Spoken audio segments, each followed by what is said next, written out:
I like analogies. They're great for helping people use their existing knowledge about one subject to learn about a different subject. They're also useful in science as a basis for new hypotheses. An analogy is a comparison between two domains, referred to as the base domain and the target domain. The base domain is familiar, while the target domain is not. The whole point is that we can map occurrences, objects, properties, and relationships in the base domain to something equivalent, something analogous in the target domain. Premise 1. A and B share properties x and y. Premise 2. A also has property z. Conclusion: therefore B probably has property z as well. This is called an argument from analogy, and this is precisely how analogies are supposed to work. A and B, A being the base domain and B being the target domain, are similar in two ways, x and y. That's a good reason to think that they might be similar with regards to z as well. This is of course a case of inductive reasoning, but as long as we don't use it to claim that B must have property z, there's nothing wrong with it. This is not a fallacy. This would be. Premise 1. A and B share properties x and y. Premise 2. A also has property z.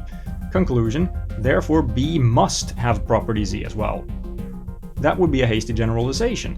A has x, y, and z, so I will generalize based on a single sample and say that B, which also has x and y, must also have z. But that's not really what I wanted to talk about here. Every analogy has a breaking point, because if A and B share all properties, then it's not really an analogy. It's a literal similarity. A and B are not different domains, but simply different occurrences of the same thing. An argument from analogy that takes an analogy beyond its breaking point is called a false analogy, and yes, that's a fallacy. Premise 1. Property z requires property y. Premise 2. A has properties u, v, w, x, y, and z. Premise 3.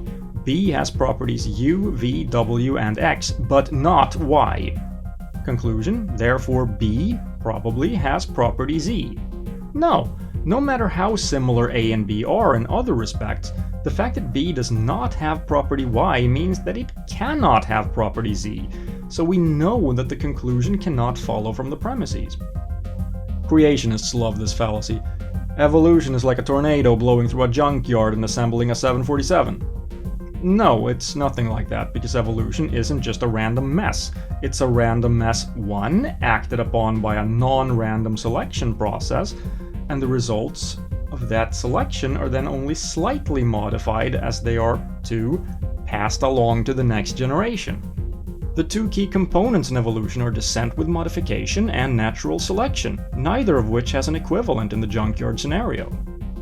Winston Wu used another fallacy creationists love, the "if God didn't do it, then who did" analogy. When discussing how the universe could come from nothing, he said, quote, "It's kind of like this. We know the mechanics behind how and why a pot boils, but that doesn't tell us about the person who put the pot on the stove," unquote. The problem with this comparison is that if there was nothing, then there was no one to place anything on anything.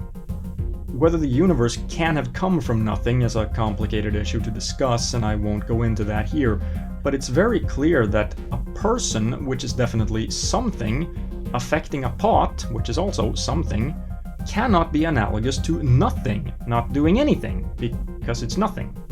Neither the person, nor the pot, nor the stove, nor the act of the person placing the pot on the stove has an analog in the target domain prior to the beginning of the universe.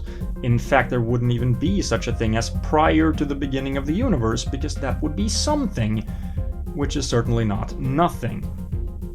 Analogies are great, but use them with care, and stay logical.